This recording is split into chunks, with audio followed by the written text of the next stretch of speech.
volta com o Em Dia, vinheta no ar, hora de falar sobre política. E quando a gente fala sobre política, é claro, Paulo Roberto está aqui comigo. Diga aí, Paulo. Saudações cordiais. Tudo bom? Tudo sob controle? Pois bem, vamos às novidades. O presidente do Banco Central, Roberto Campos Neto, veio a público ontem dizer que, contrariando aquilo que o presidente da República, Lula da Silva, tinha falado lá em Brasília, não assumiu nenhum compromisso com o governador de São Paulo, Tarcísio de Freitas, para, se um dia Tarcísio for presidente, ele ser ministro. Disse, não, é amigo apenas de Tarcísio, conversou com ele, bate papo, as famílias são próximas, e nós vamos reproduzir um trecho da fala do presidente do BC. É importante dizer que eu nunca tive nenhuma conversa com o Tarcísio sobre ser ministro de nada. Teve um artigo no jornal que disse que alguém teria dito isso, eu nunca falei isso, nem o Tarcísio, em nenhum momento. Sou muito amigo do Tarcísio desde o governo passado, conheço ele há bastante tempo agora. Sempre conversamos bastante de economia, na época que ele era ministro da infraestrutura. A gente conversava bastante porque ele dizia que para vender o projeto de infraestrutura era importante vender Brasil também, então a gente conversava muito sobre isso. Continuamos conversando sobre economia, como converso com vários outros agentes, parlamentares, pessoas do governo. As nossas famílias são próximas, então a gente tem uma amizade grande. Nas conversas que eu tenho com ele, o pouco que é conversado sobre política, porque eu acho que eu tenho pouco a acrescentar nesse tema, a minha percepção é que ele não é candidato agora. A mesma matéria que vinculou isso também vinculou que eu tinha conversas com bancos, que eu também nunca tive, e que eu ia montar uma coisa de tecnologia. E assim, obviamente, as minhas áreas de atenção e de foco são tecnologia e finanças, então é bem razoável que em algum momento na minha vida no futuro eu queira fazer alguma coisa que junte tecnologia com finanças, que é isso que eu fiz e que eu tenho feito e que eu gosto. Olha, aqui para nós, bem baixinho, o presidente da República, Lula da Silva, tem valorizado muito a figura de Roberto Campos Neto. Eu acho que se Lula evitasse falar um pouco mais em Roberto Campos Neto, não colocaria o homem num patamar tão elevado. Está colocando, valorizando muito. Nunca o presidente do Banco Central esteve tão presente nos noticiários por conta de que alguém pode alçar novos voos por conta dessa encrenca do presidente da República com ele. Pois é. Por falar em Lula, ontem, naquela reunião do Conselhão, lá no Palácio do Itamaraty, em Brasília, Lula deu uma aloprada com setores da imprensa nacional. Parece que Lula descobriu uma coisa que acontece no país desde os tempos de Chateaubriand, lá na era Getúlio Vargas. Lula descobriu que tem cretinice na imprensa nacional. Vamos ver aqui.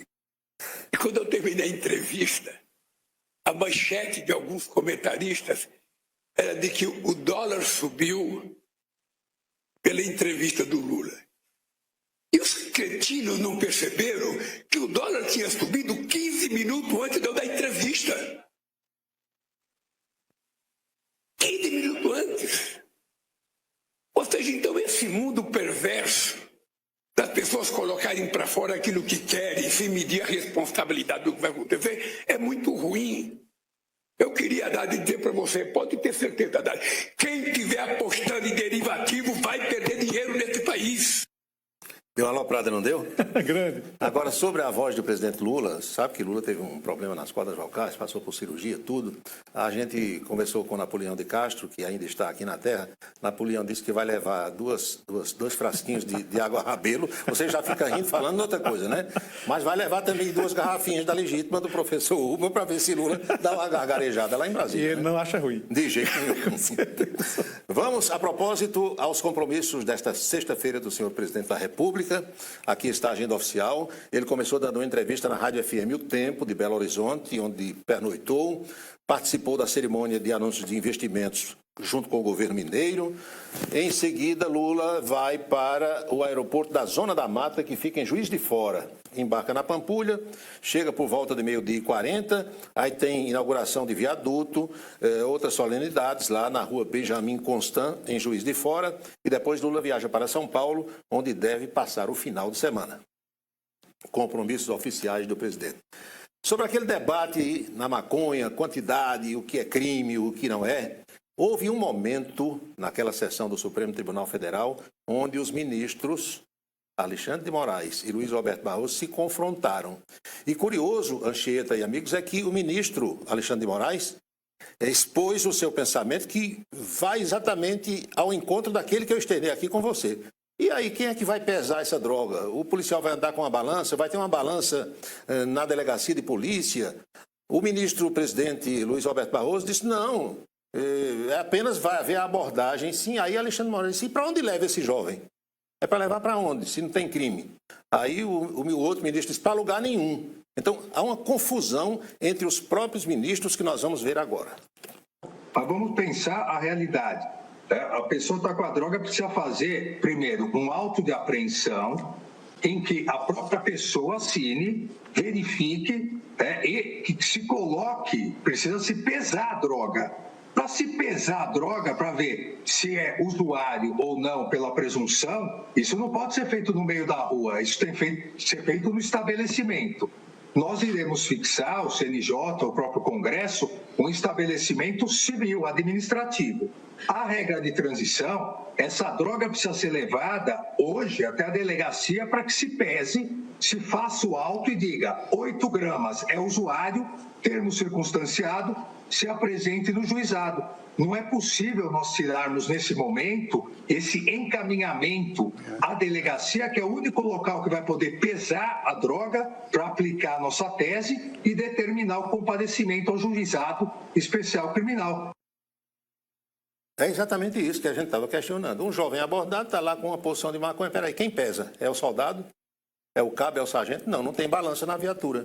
Leva para onde? Aí o ministro Barroso disse, para canto nenhum. Aí o outro disse, não, tem que levar para algum lugar, para pesar. Tem que saber o peso, né? Esse rapaz assinaram o peso que define. um TCO. Olha, meu amigo.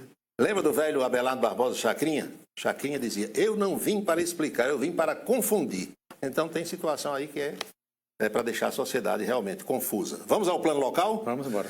Jackson Macedo, que é o presidente estadual do Partido dos Trabalhadores, deu uma aloprada em João Pessoa, ainda revoltado com a história da executiva nacional petista ter dito que o candidato da legenda em João Pessoa, a prefeitura desse ano, vai ser o deputado Luciano Cartacho. Aí Jackson disse, nem voto e nem trabalho para ele, nem faço campanha. Olha só.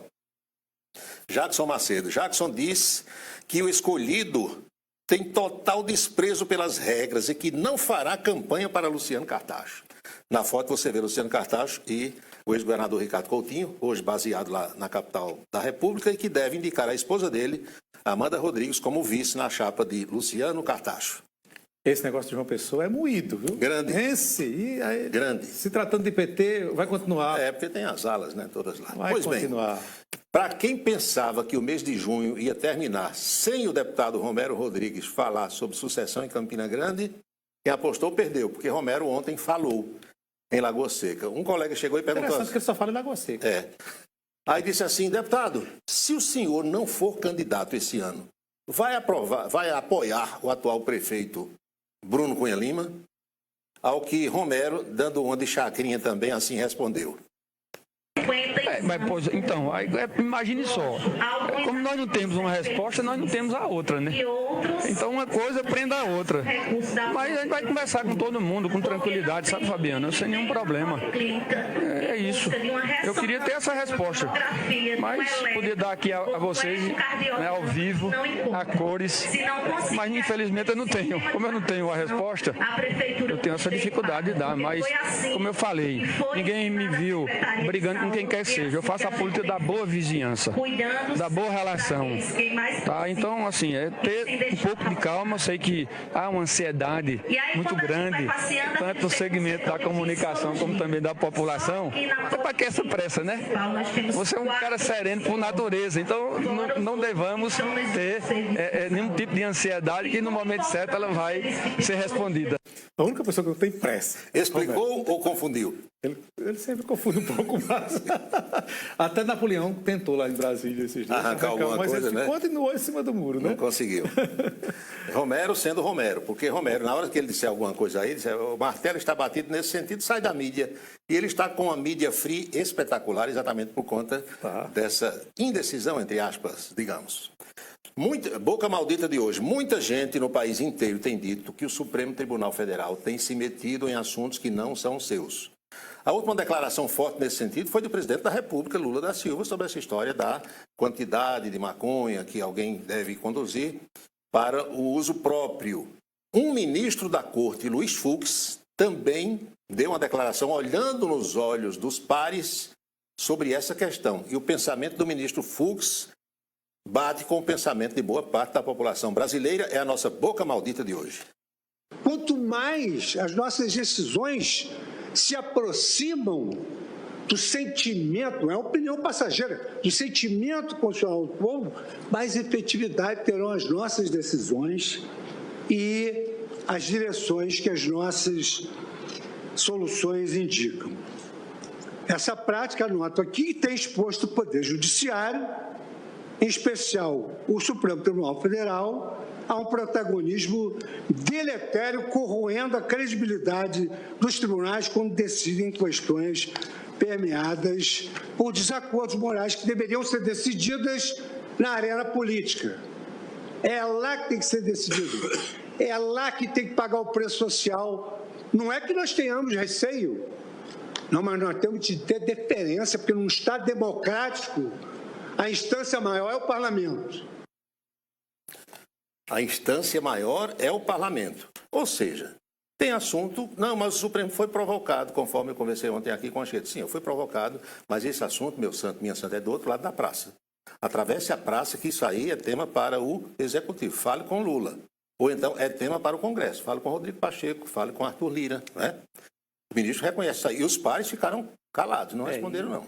E o fato é que o clima anda cada vez mais tenso entre os poderes, né? Por que eu vim com essa ficha hoje para cá? Olha, de propósito, hoje é sexta-feira, né? A fichinha não vim do com a ponto ficha do Em Dia, eu vim com a ficha do Ponto a Ponto, porque sexta-feira é dia do Ponto a Ponto. E hoje eu estou sabendo que é especialíssimo. O entrevistado é o nosso colega Napoleão de Castro, que tem história na comunicação.